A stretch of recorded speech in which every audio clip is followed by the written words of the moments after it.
en attendant qu'Abraham se mette en place. Ouais.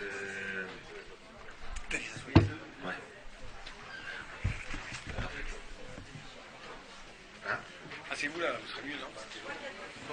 Deux feuilles, hein, Non, non, je veux dire, en droite et gauche, et après vous croisez.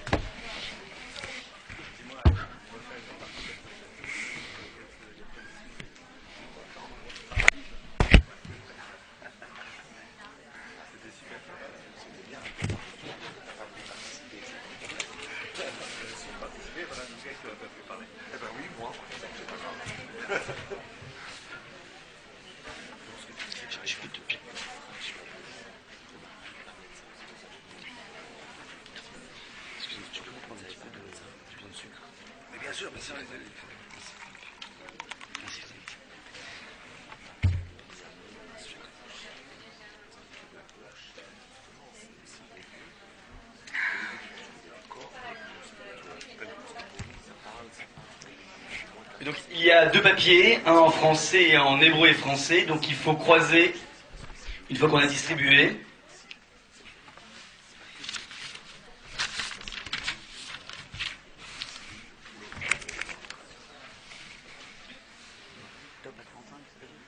C'est-à-dire TTC c'est 35. Ok, ça va, vas-y. Mais très bien 35. Ça marche. Même pour toi, c'est bien, parce que les gens fatiguent. Ça marche.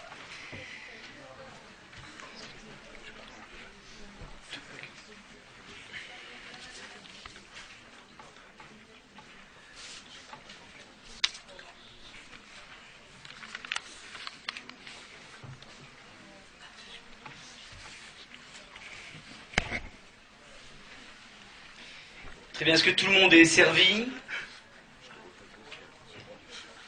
Donc je répète, il y a deux papiers, un de Bergson et l'autre des versets traduits en français.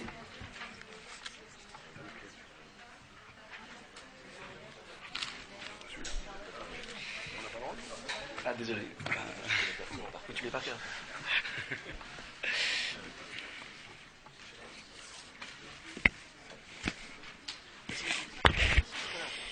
Très bien, bonsoir. On va donc essayer de rentrer dans une problématique qui a été déjà soulevée et dans laquelle Bergson va se distinguer par un certain trait original.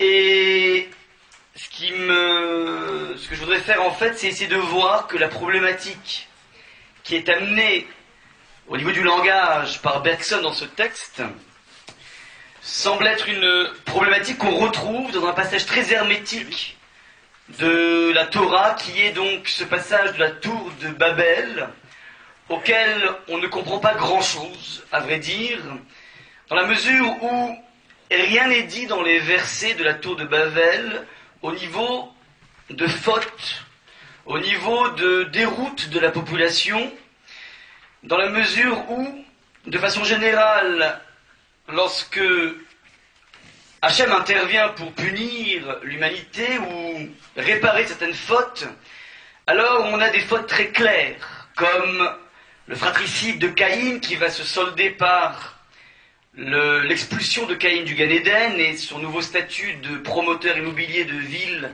qui ne pourra jamais habiter. Lorsque Adam et Chava vont fauter, ils vont être expulsés, donc on a toujours des fautes qui sont clairement exhibées par le texte. Et là, de façon assez bizarre, et donc il y a toute une série dans le livre de Bereshit de fautes qui sont exhibées, le fameux déluge de Noach, qui sont donc des épisodes qui sont en amont de la tour de Babel, et même en aval.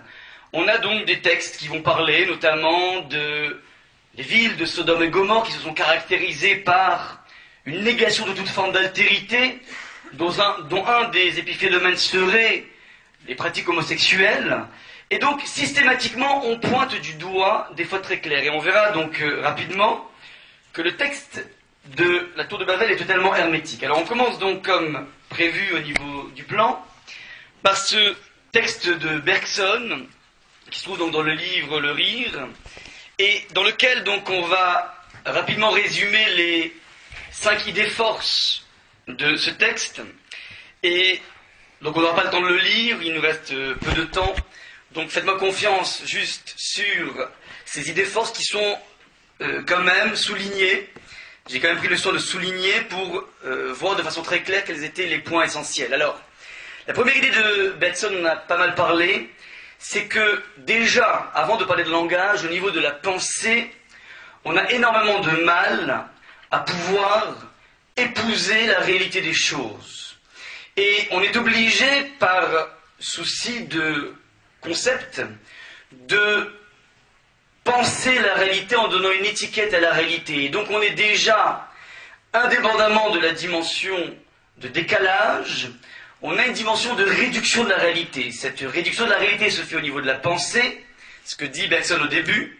Nous ne voyons pas les choses mêmes, nous nous bornons le plus souvent à lire des étiquettes collées sur elles. Ça, c'est ce qui se passe au niveau de la pensée, et ça va s'aggraver avec la dimension du langage, puisque le langage, lui aussi, va poser des étiquettes, on va donner des mots aux choses, mais des mots qui ne traduisent jamais l'essence d'une chose, qui ne viennent que décrire une sorte d'écorce aux dépens d'une recherche du noyau. C'est un petit peu donc ce que déclare ici Bergson, et donc il y a deux points essentiels à relever ici. C'est que, par décalage, en tout cas c'est pas pareil que ce qu'on voit dans Descartes, le problème ici de ce décalage entre la chose et le mot n'est pas simplement un problème de vérité, on a trahi la chose, comme on va le voir donc dans beaucoup de philosophes classiques, c'est que fondamentalement on a réduit la chose. C'est la dimension de réduction qui est mise ici en exergue par Bergson, donc qui commence par la pensée et qui est aggravée par la dimension du langage. Oui, lorsque, pour donner un exemple, je vois devant moi Rex, Milou et Médor, et que je dis j'ai en face de moi 3 chiens, lorsque je dis chien, j'ai rien dit du tout. J'ai juste répondu à un impératif conceptuel de pouvoir décrire une réalité qui s'offre à moi, une réalité objective, un objet qui est jeté devant moi, et par totale incapacité de pouvoir traduire ce qui se trame dans le personnage de Milou, qui pourrait évoquer des tonnes de choses chez moi, mes lectures d'enfance, eh ben, je vais dire il y a un chien ici, mais le chien est profondément réducteur, et en fait le chien n'existe pas dans la nature. Oui. Dans la nature il n'y a que des objets singuliers, qui sont Rex, Milou, Médor, et ceci pour toutes les choses. Donc la première point qu'il faut relever ici chez Bergson, c'est que non seulement il y a une dimension de trahison, mais qui s'exprime ici par, non pas une entorse à la vérité des choses, mais qui s'exprime ici par une réduction radicale des choses. Ça, c'est le premier point. Et le deuxième, c'est ce qui est marqué en tout début, la raison pour laquelle on est obligé, c'est une sorte de pis-aller, de réduire les choses de la sorte, c'est par un impératif de besoin, c'est un petit peu la survie, ou la vie ou la survie d'une personne, qui fait que dans la vie, il faut évoluer, il faut vivre, il faut manger, il faut boire. Et donc on ne peut pas passer son temps à traduire et à dire l'intimité des choses. On est obligé de raisonner de façon conceptuelle. C'est tellement plus pratique. Voilà un petit peu donc, en fonction de cet impératif de besoin qui est marqué ici dans Bergson, la dérive évidente, aussi bien au niveau de la pensée et au niveau du langage, de ces étiquettes qu'on va coller aux choses, en les réduisant de façon radicale. Ça, c'est la première donc, incidence, la première manifestation de cette réduction. Et deuxième chose, et qui paraît apparemment beaucoup plus grave, on ne sait pas dire les choses, mais ce qui est encore plus accru, c'est qu'on ne sait pas dire nos sentiments. C'est cette phrase ici qui est soulignée. Et ce ne sont pas seulement les objets extérieurs, ce sont aussi nos propres états d'âme, qui se dérobent à nous, dans ce qu'ils ont de personnel, d'originellement vécu. Quand nous éprouvons de l'amour ou de la haine, quand nous nous sentons joyeux ou tristes, est-ce bien notre sentiment lui-même qui arrive à notre conscience, avec les 1000 nuances fugitives et les 1000 résonances profondes qui en font quelque chose d'absolument nôtre? Cette prise de conscience de cette étrangeté à nous-mêmes lorsque nous parlons, lorsque nous disons nos sentiments, qui fait qu'on se dérobe à nous-mêmes, on peut même parler d'amputation, montre à quel point de nouveau, le langage a une fonction profondément réductrice. Tellement réductrice qu'elle nous oblige à rentrer dans une sorte de communauté de termes, c'est ce qu'on appelle le nom commun, par opposition évidemment au nom propre. Oui, parce que Bergson le dit dans une parenthèse, à l'exception des noms propres, sous-entendu le nom propre, lui, est beaucoup plus riche et beaucoup moins engoncé, et c'est ce qui permettra notamment, lorsqu'on entendra Florence, la ville Florence, qui est un nom propre, permettra de faire rêver Proust. Mais si ce n'est les noms propres, oui, dans tout ce qui concerne les noms communs, dans les noms communs, j'ai absolument aucune possibilité ni de traduire l'existant, ni de comprendre l'existant, ni de pouvoir exprimer mes sentiments. Et je suis donc condamné à une sorte de pensée commune, de parole commune, dans lequel je ne pourrai jamais exprimer ma singularité radicale. C'est un petit peu ce double constat donc, qui est marqué ici, et donc enfin, pour finir la citation de Bergson, la seule chose qui marche finalement dans la vie de l'homme, ce n'est pas donc le langage, puisqu'il souffre d'une double déficience, qui est révélatrice d'une double étrangeté, à la fois vis-à-vis des choses, et à la fois vis-à-vis de nos sentiments. Les seules choses dans lesquelles un homme peut s'exprimer, c'est le monde de l'action. Et c'est donc cette dernière parole de Bergson qui dit la chose suivante: est fasciné par l'action, attiré par elle, pour notre plus grand bien, sur le terrain qu'elle s'est choisi, nous vivons dans une zone mitoyenne, entre les choses et nous, extérieurement aux choses, extérieurement aussi à nous-mêmes. Donc voilà donc ce double constat, cette double impuissance du langage de pouvoir à la fois épouser les choses, mais aussi épouser nous-mêmes. Et pour ne pas rester sur un constat pessimiste, donc Bergson ne va pas le dire ici, mais en tout cas, la double idée que les seules personnes qui peuvent accéder à eux-mêmes, accéder à la vérité des choses, sont soit les philosophes, soit les artistes, qui eux vont faire ce travail absolument colossal, gigantesque, de dépasser les mots communs et de vivre dans un monde de noms presque propres, puisque chacun des mots va être investi de toutes les émotions, de toute une réflexion. Bref, voilà la seule issue possible selon ce constat extrêmement lucide, mais extrêmement pessimiste du langage.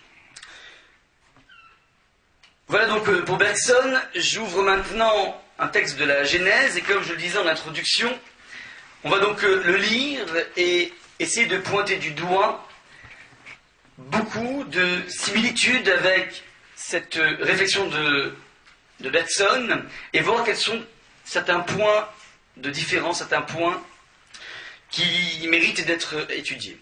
Donc je vais donner un texte qui est à la fois écrit en hébreu, et j'ai marqué en gros les termes qui seraient intéressants d'étudier, et vous avez la traduction en français. Donc je vais le lire en hébreu et en traduction simultanée.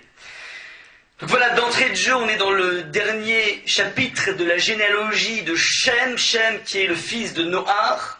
Et oui, c'est tout à fait intéressant, dans la Torah, il n'y a pas véritablement de nom propre, puisque Shem, c'est un des fils de Noach, et Shem, il aurait pu très bien s'appeler Albert ou Maxime, mais il s'appelle Shem, et Shem, c'est son prénom, mais ça veut dire aussi le nom. Oui, donc il y a une sorte de confusion ici, volontaire dans la Torah, oui, qui fait qu'il n'y a pas de ligne de démarcation entre le nom propre et le nom commun. Shem, c'est à la fois un personnage, mais c'est aussi le nom par excellence. Et voilà que les descendants de Shem, dans le verset numéro 31, et les Béné Shem, voici les enfants de Shem, les Mishpechotam, qui se sont donc scindés, en tout cas orchestrés, en fonction de leur famille, l'Ilshonotam, en fonction chacun de leur langue, Be'artzotam, dans leur terre, les Goyéen, en fonction de leur nation. Donc on a ici un déploiement des familles de la terre, oui, qui vont se définir par une terre, évidemment, il y a un petit lopin de terre, avec une famille, avec un dialecte, une langue, et qui va, a priori, déboucher sur une nation. Donc on voit ici un monde profondément pluriel, et ce qui est tout à fait extraordinaire, c'est que un verset juste après, deux versets juste après, pardon, nous rentre dans un nouvel univers. Vayi kol haaretz safa echat. La terre ne parlait qu'une seule langue, safa. Le terme qui a été utilisé par Rav Sadin pour parler des ourlets de Moshe Rabbeinu, eh bien, à ce moment-là, le monde parlait une seule langue, ou dvarim achadim.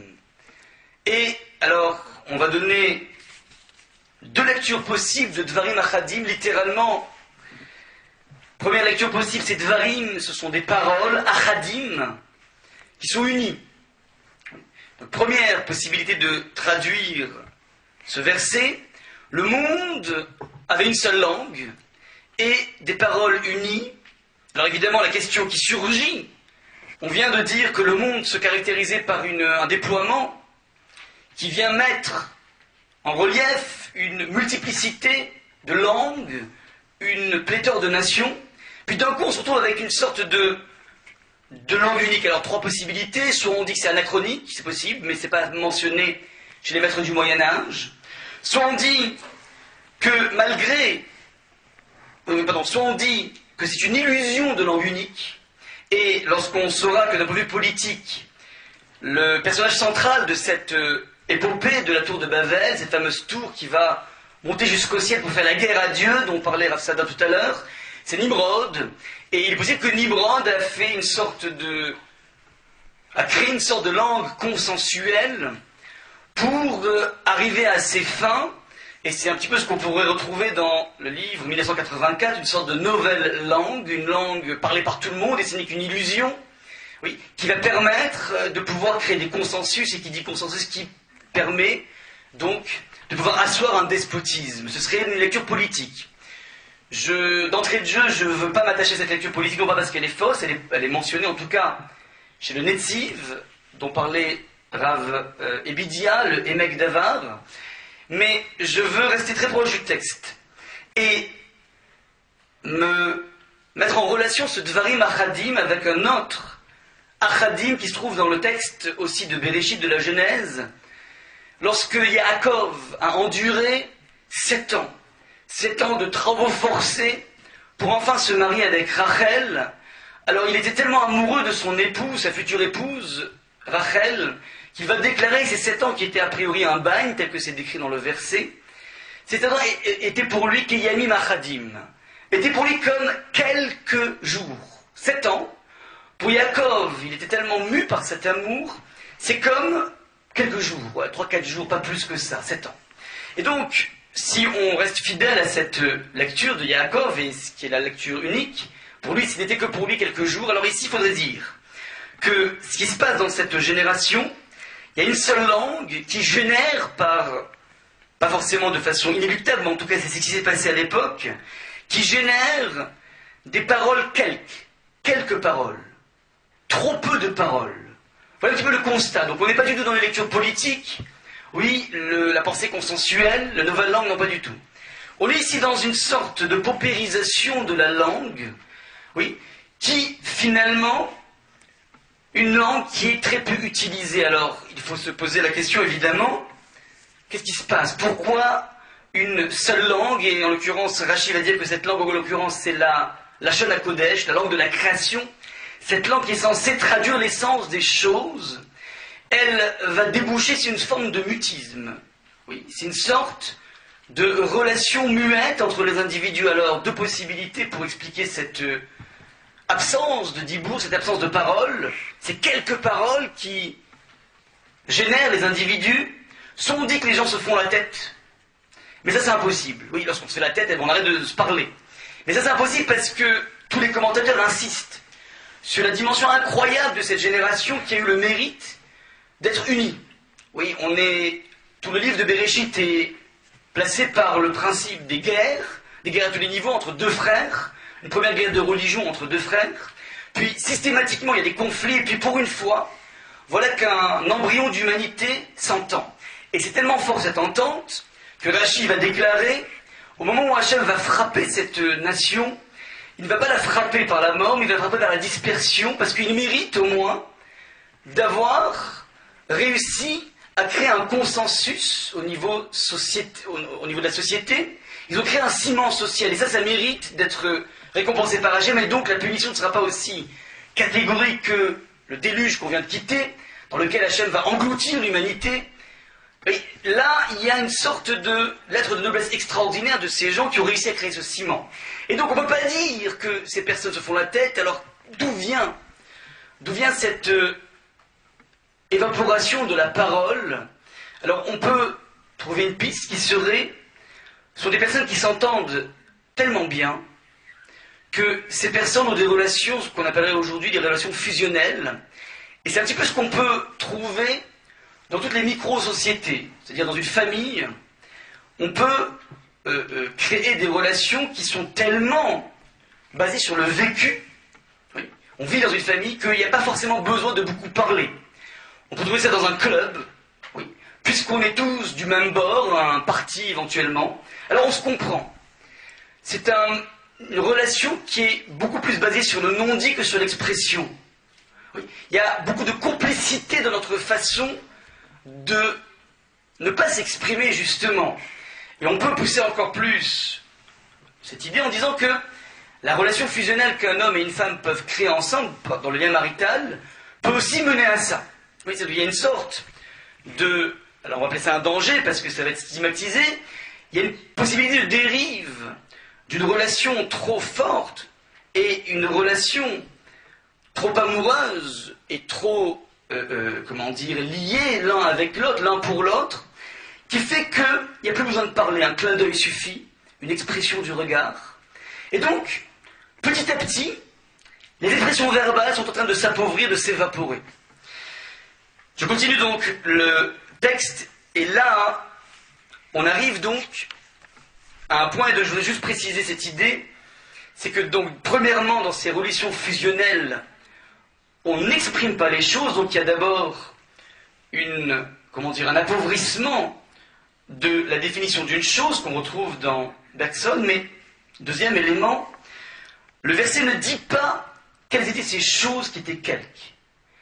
On ne s'intéresse pas au contenu des choses, on n'est pas dans une lecture politique dans laquelle on va dire, ben voilà, il y a des choses qui étaient graves. Ein Volk, ein Reich, ein Führer, oui, ça résonne mal. On s'en fiche du contenu, ce qui compte ici, c'est que ce sont peu de choses. Et donc, ce qui est intéressant aussi, c'est qu'indépendamment du fait que les mots ne traduisent pas les choses, comme on l'a vu dans Bergson, qui plus est, il y a très peu de choses qui sont dites. Donc c'est une double pauvreté. C'est une double aliénation. Maintenant, je continue la lecture des versets, on arrive donc à la parole dont on parle, la parole qu'on parle là-bas, c'est Vayomru, le verset numéro 3, Vayomru ish leve'eu, chacun, donc c'est le discours qui était parlé à l'époque, Haba nilbena levenim, on va se faire des briques, Venisrefa qu'on va brûler, et voilà le résultat, donc il y avait un discours qui était focalisé sur la production, un petit peu comme disait Bergson, on va agir, puisqu'il n'y a plus de parole, et cette action est focalisée sur le monde de la production, et il va être couronné d'un succès incroyable. Regardez ce qui est marqué dans le texte. Vateilahem al-Evenal le Aven. Voilà que la brique est devenue une pierre, vers Khemar, et le mortier est devenu du bitume. Alors, c'est très mal rendu en français parce qu'on n'a pas la dimension onomatopéique, mais lorsqu'on dit en hébreu, on entend beaucoup mieux. L'événim, c'est une brique, l'événim est devenu even. L'éven, on entend le même son. Et c'est tout à fait intéressant au niveau symbolique, lorsque je dis que la brique est devenue la pierre c'est l'état le plus brut, le plus naturel, c'est la chose telle qu'elle est, eh bien on ne voit dans la chose que son étiquette que l'homme a décidé de penser, c'est-à-dire la brique. Je vois dans une pierre que la dimension de possibilité de construction du BTP, du bâtiment et travaux publics, et ce n'est que ça. C'est-à-dire que cette pensée réductrice va venir fossiliser les choses. Ce qui est extraordinaire, c'est qu'il y a une sorte, ici, de fossilisation de la parole, oui, qui est engoncée, c'est-à-dire qu'on a pris des mots, on a voulu dire que ce n'est que la traduction des choses, mais ce qui est incroyable, c'est que ce diktat du langage est en train de s'imposer à la nature. La nature va plier le genou devant ce diktat de la parole. puisque le discours c'est nous allons prendre des briques que nous allons faire brûler, eh bien, la nature va obéir à ça. C'est-à-dire qu'il y a quelque chose de tout à fait vertigineux ici. C'est que, à partir du moment où il y a peu de choses qui se disent et tout est focalisé sur le monde de la production, il semblerait, et c'est un trompe-l'œil, mais en tout cas il semble, que même la nature obéit à cette relation extrêmement pauvre. La brique vient jouer le rôle d'ersatz de la pierre, de produit de substitution, et pour finalement ne voir dans les choses que leur dimension fonctionnelle. Mais c'est une sorte de nature qui va plier à ce langage, donc il y a une sorte d'application du langage vers la nature, et c'est ça qui est assez remarquable.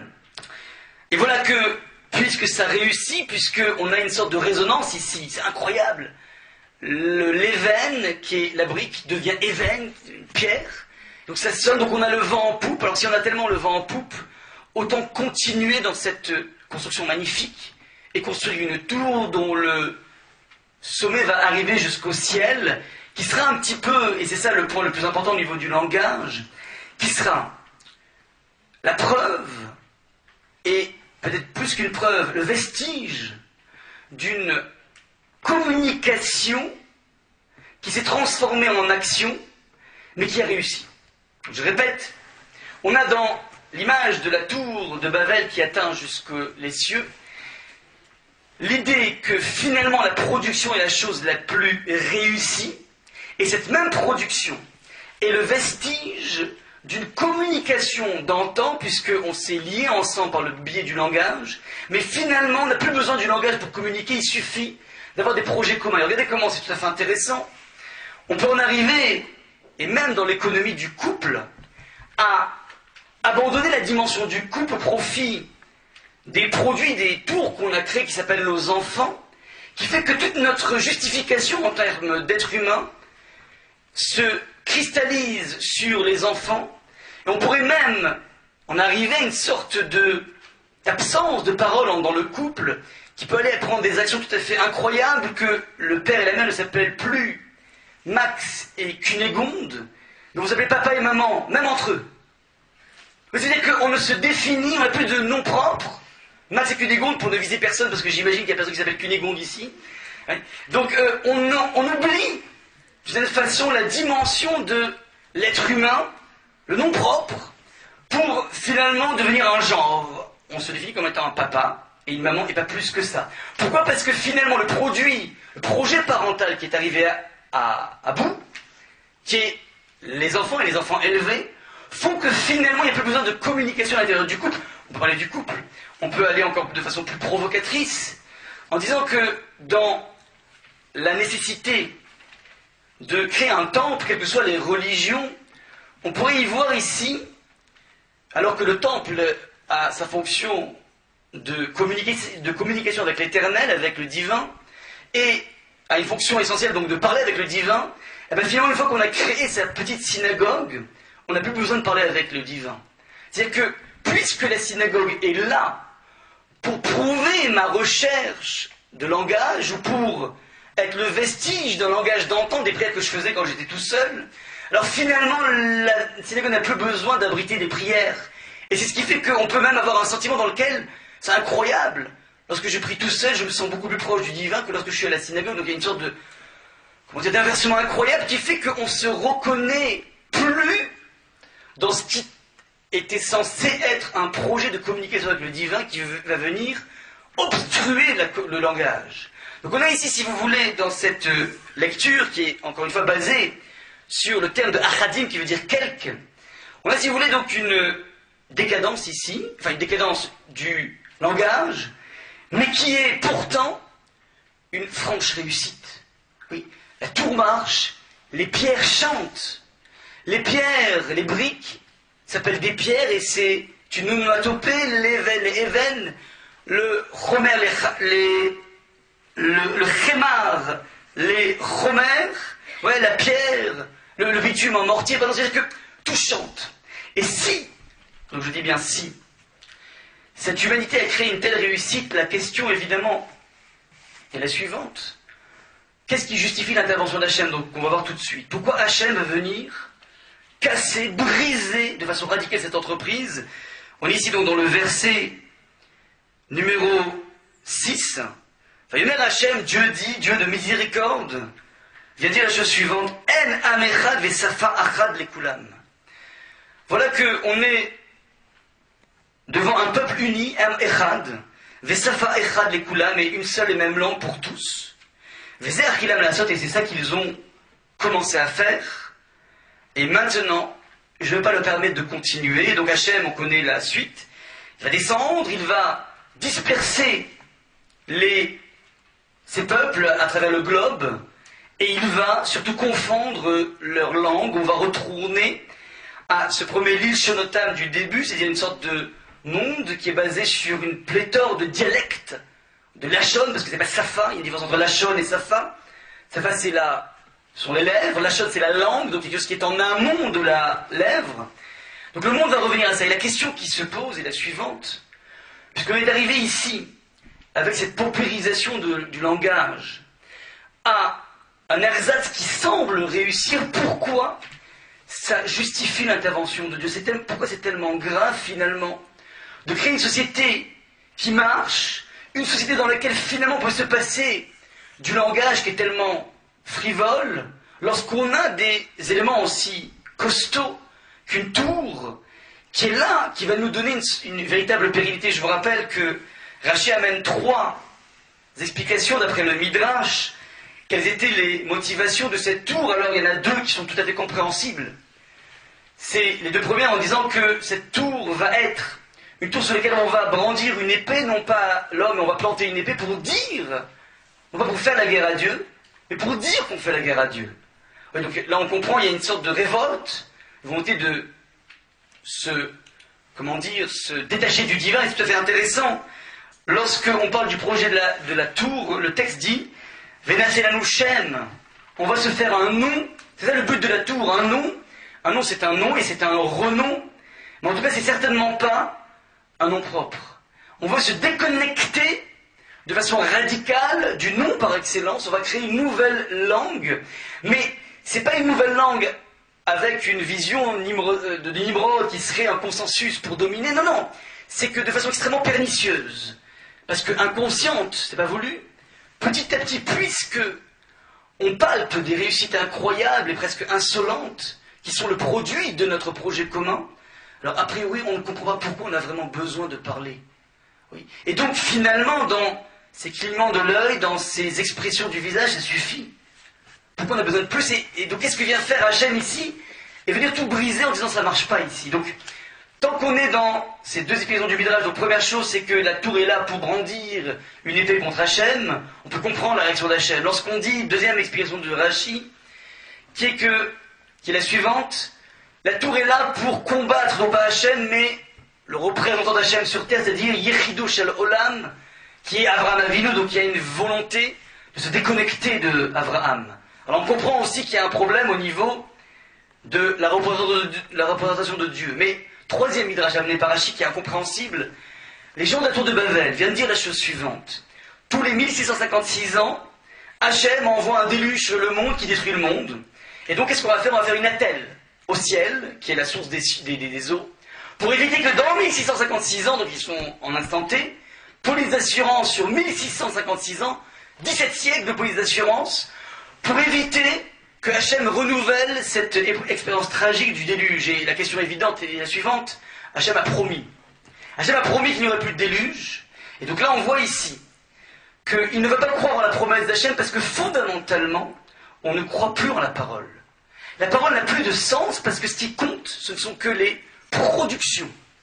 Et donc, pour finir, si on arrive jusqu'au bout de cette explication, il faut comprendre donc pourquoi Hachem va intervenir. La réponse, je pense, se trouve dans le vocable qui est utilisé dans ce verset numéro 6. On voit que le constat des problèmes, dans le verset numéro 1, était Safara, une seule langue, et des quelques paroles. La pauvreté du vocabulaire, la pauvreté des nuances. Maintenant, dans les raisons qui sont invoquées par l'Éternel sont en décalage par rapport au constat. Ce n'est plus les quelques paroles, mais c'est le fait qu'il y a en am echad. Ces paroles, de façon incroyable, et c'est une sorte de réflexibilité, je m'explique. Une fois que les quelques paroles ont profondément limité la nature, non pas dans sa trahison, mais surtout dans sa limitation, qui fait que la nature ne peut donner que des étiquettes, il n'y a plus de pierre, mais il n'y a que des briques. Alors de façon réflexive, alors lorsque un homme se regarde en face de soi, il ne voit en lui qu'un futur projet matériel, c'est-à-dire quelque chose qui va se cristalliser dans la pierre, qui va se cristalliser dans un projet qui s'appelle des enfants, qui s'appelle une synagogue, qui s'appelle quoi que ce soit, qui s'appelle une tour. Mais on ne peut pas croire que les relations humaines peuvent dépasser, peuvent être au-delà du produit qu'on a amené dans le monde. Et à partir de là, c'est une profonde limitation de l'être. Donc ce qui se passe, c'est qu'il y a une sorte de réflexibilité ici, c'est-à-dire que ça commence par un appauvrissement des relations verbales, qui vont faire plier une nature qui va se soumettre à ce diktat de la pauvreté de la langue, et de façon réflexible, la vision de l'homme par rapport à autrui ne peut se limiter qu'à un projet. On ne voit pas autre chose. Alors là, il y a danger. C'est ça qui est exhibé ici dans le verset. C'est plus les quelques paroles à la limite. C'est pas trop grave de créer une société dans laquelle il y a peu de paroles et de complicité. C'est pas ça le problème. Le problème, c'est si cette complicité va venir nier de façon radicale la singularité de chacun des individus. C'est là que le bas blesse. C'est là qu'il y a péril dans la demeure. Et donc, le verset va fustiger ici ce Safa qui a généré un Am Echad. Il n'y a plus qu'un seul peuple. Un peuple qui est une sorte de peuple qui est fondé non pas d'individus mais de commun des mortels. Et donc Hachem intervient, parce que c'est pas ça la richesse qu'on attend de l'être humain. Et il va, et c'est ça qui est tout à fait intéressant au niveau de la punition, c'est pas une punition pour frapper, c'est une punition qui vient réparer quelque chose. La punition c'est quoi? On va les disperser, et on va faire que Pierre, Paul et Jacques vont parler chacun un dialecte différent. On va réamorcer la pompe par la confusion des dialectes, qui fait que, en observant le fait que si moi j'appelle ça une bouteille d'évian, et un chinois va appeler ça avec un autre nom, et une autre personne va voir ici un futur objet de sculpture, et il y aura donc ici une sorte de foisonnement extrêmement fécond des noms qu'on va porter aux choses. Ce foisonnement est pour moi maintenant un pense-bête de la pluralité des choses, de la richesse des choses. Et une fois que j'ai un regard extrêmement pluriel sur les choses, alors ça va obliger de façon encore une fois réflexive à avoir un regard extrêmement pluriel sur l'individu. Donc ça qui, je pense, nécessite une intervention, aussi brutale soit-elle, du divin, parce que c'est finalement la faillite de l'individu qui est en jeu ici, et contre toute attente, bien que de façon générale il n'y avait que des conflits avec des problèmes moraux extrêmement clairs, il y a quelque chose de beaucoup plus subtil. Subtil parce qu'on est dans le monde de l'inconscient. C'est pas quelqu'un qui va s'ériger pour créer un consensus à la façon de Nimrod. C'est ce qui se passe à l'intérieur d'une micro-société qui est profondément dangereuse.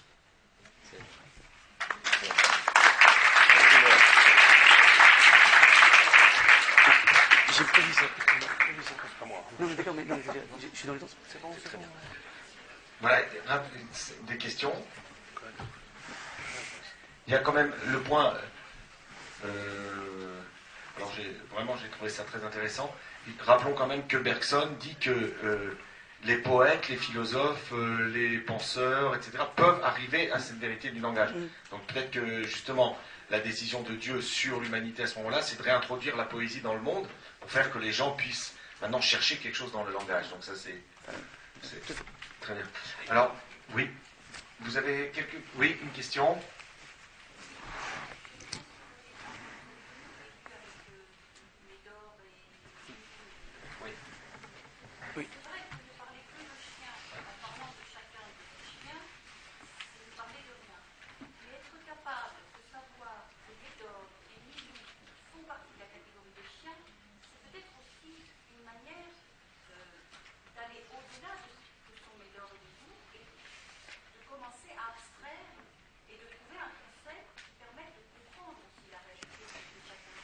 Alors, tout à fait, c'est la nécessité du concept d'abstraire, mais ce concept, avec tout son côté pratique, va finalement trahir tout le contenu poétique émotif de Milou. Parce que Rex et Vader ne me disent rien, en revanche, Milou, c'est toute une histoire. Et ça, c'est profondément amputant. On a amputé Milou de sa dimension ultime. Alors, c'est vrai qu'on n'a pas le choix. On est obligé de raisonner de façon conceptuelle, mais ne pas oublier que justement, ce concept, indépendamment du fait qu'il trahit l'objet, il le réduit. Et c'est un petit peu ça le point qui est développé ici par Bergson. Et le plus grave aussi chez Bergson, c'est que ça réduit quelque chose en moi. Oui. C'est pas tellement que je réduis le langage, c'est qu'à force de penser avec des étiquettes, je deviens une étiquette. Mes sentiments deviennent des étiquettes et donc je ne les vis plus. C'est là où ça pose problème. Oui.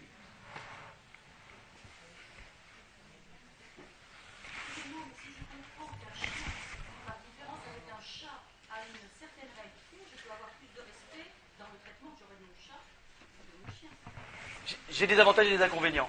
Effectivement. Non, j'ai effectivement des avantages et inconvénients. J'ai aussi la possibilité de compter les chiens. Il y a 3 chiens. Mais 3 ne veut rien dire. 3, c'est un compte mathématique parce que j'ai besoin, pour des raisons de la... comment ça s'appelle la Société protectrice des SPA, oui. Ouais, SPA, j'ai besoin de compter mes chiens. Mais Milou se fiche totalement de mon compte mathématique. Donc je dis que j'ai pas le choix, c'est un pis-aller, le passage par le concept, seulement il est profondément réducteur et il trahit. Oui. Donc je vais passer, il faut toujours, donc c'est ça l'idée, c'est que plus j'aurai une multiplicité de vocabulaire, plus je serai sensible à cette perdition par le concept. Plus je vais étayer mon vocabulaire, plus je vais multiplier les synonymes, oui. Si on parle de peur, alors il y a l'angoisse, la phobie, le noir, la nuit, oui. Et plus je vais multiplier, donc, et ce sont en général que les poètes qui font ça. Oui. Parce que pour traduire en mots un sentiment d'angoisse, eh ben, on pourra avoir toutes les palettes possibles. Quand une personne rentre du boulot et il dit « je suis patatrac », ça ne veut rien dire du tout. Oui, parce que patatrac chez lui, ça veut dire, je sais pas, et patatrac chez l'autre, ça veut dire autre chose. Lorsque je dis « je t'aime », oui, eh ben, c'est un mot qui a une géométrie variable gigantesque. Oui, c'est des fois une façon de dire au revoir. Oui. Donc non, c'est absolument incroyable. En revanche, oui. Comment ouais. Donc c'est qu'en fait, il y a en permanence une sorte de conscience de la pauvreté du concept. C'est ça l'idée qu'il faut être... Que je pense l'intervention d'Hachem est due à ça. C'est qu'il faut rappeler, oui, que fondamentalement le langage a ses limites, et plus je vais multiplier les langages, plus je vais être conscient de la pluralité de l'existant et de la création. Voilà. Merci. D'abord, je voulais remercier Elie Ovidia, donc, qui est celui qui a organisé, mis en place et construit ce concept.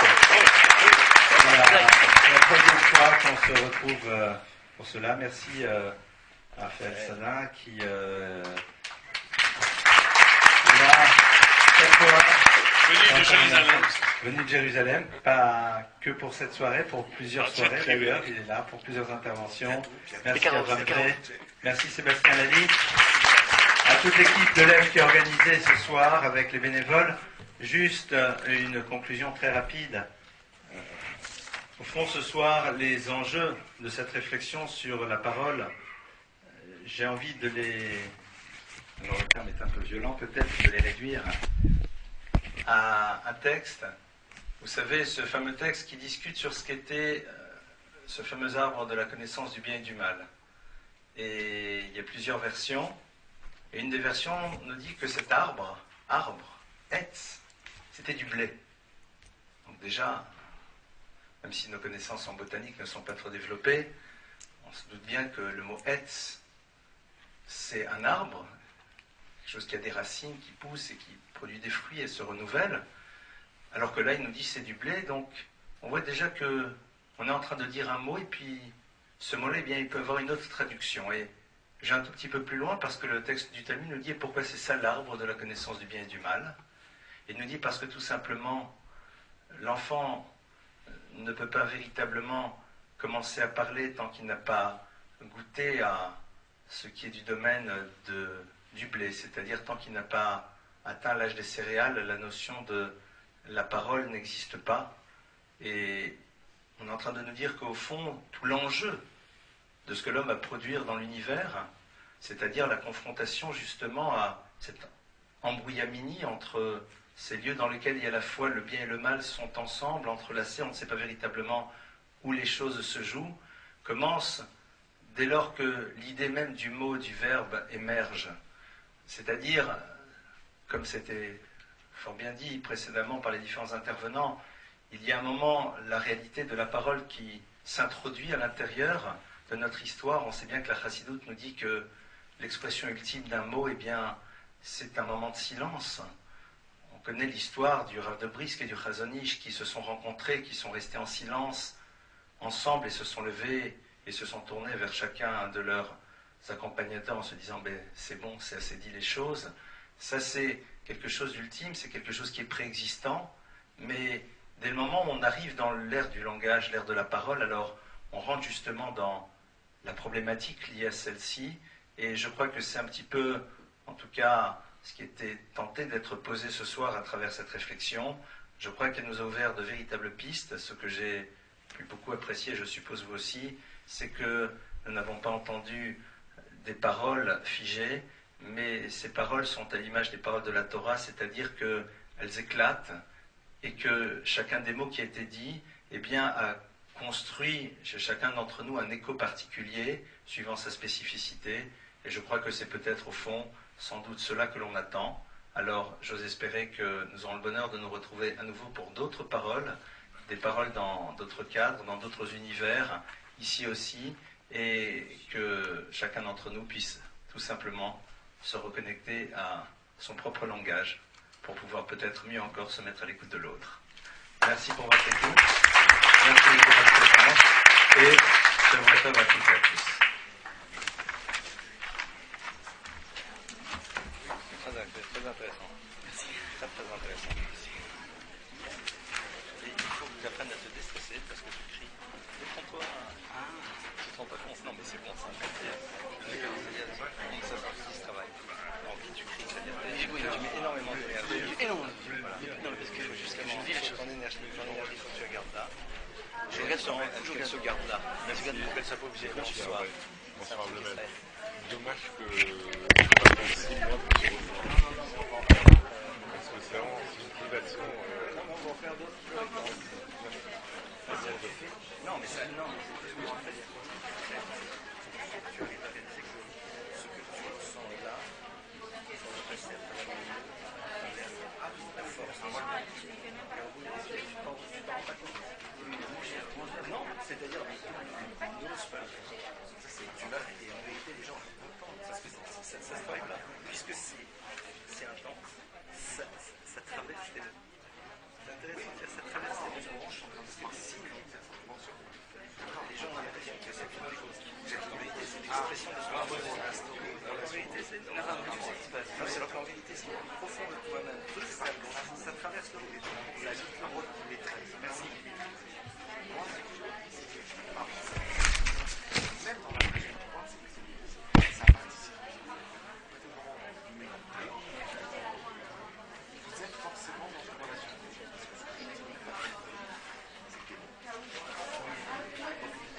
Après, et alors si je fais pas mal, c'est une confiance qui s'est établie à ce point intime. À la limite, c'est une perversion de cette confiance. C'est une perversion, ça tient qu'à ça. C'est une perversion de cette confiance. C'est-à-dire qu'on m'avait fait trop. Oui, il y a je fais crédit, mais c'est un certain temps. Après, il y a quand même une différence évidente. C'est pour ça que j'ai parlé de la parole avec autrui, c'est se fait crédit. C'est se fait crédit. Voilà. Et à un moment, je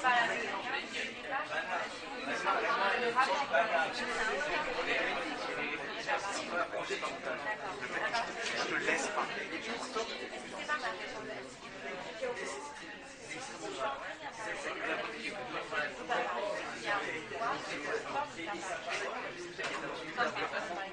C'est une définition. C'est aussi. D'accord ? Il ne faut pas la pervertir. À un moment, je te fais crédit. À un moment,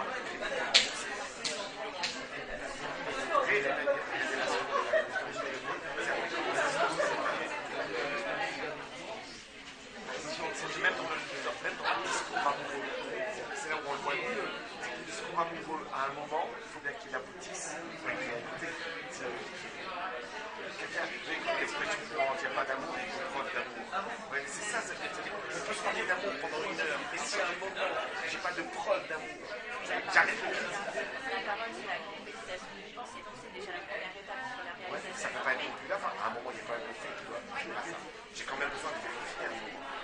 ça. Il y a 3 étapes. La pensée, la parole et la réalisation. Ouais. On est dans le lancement. On est dans le lancement en sachant que la réalisation ne sera jamais en relation avec la vérité absolue. Parce que nos actes sont aussi tributaires de notre nature. C'est-à-dire que les actes qu'on va faire ne sont jamais des actes complètement aboutis. On n'est jamais sûr d'avoir commis une action définitive. Toutes les actions que nous faisons sont des actions limitées, parcellaires. Donc c'est vrai que les preuves que j'attends de l'action sont raisonnables.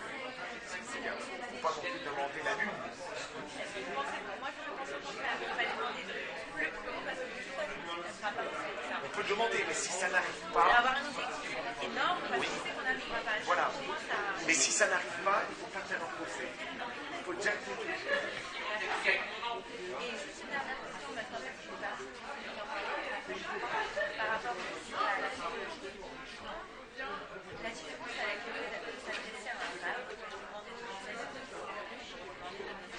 c'est un petit peu comme la psychologie dans le fond. Dans le fond. Sauf que lui, par son étude, c'est le fait qu'il est tout le temps dans une. Oui, le fait qu'il est tout le temps dans cette quête de vérité, du langage, d'une parole lourde, cette parole lourde, c'est une parole qui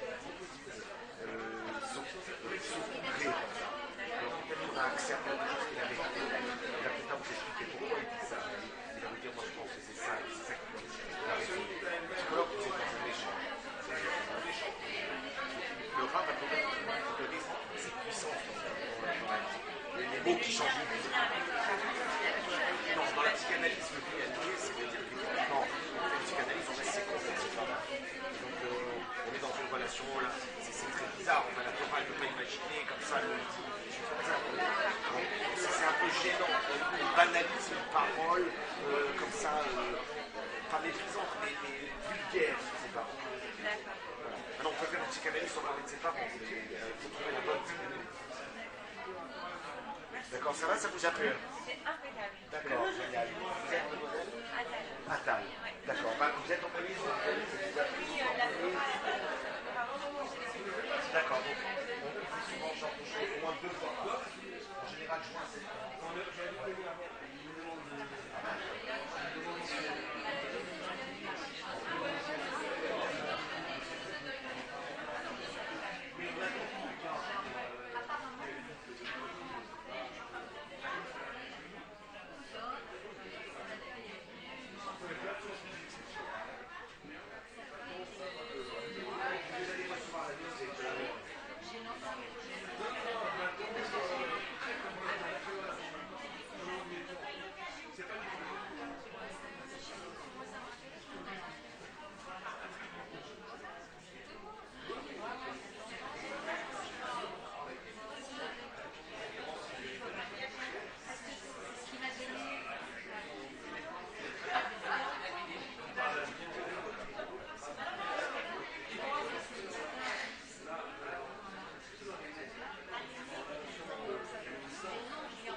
Qui c'est qui a oublié son...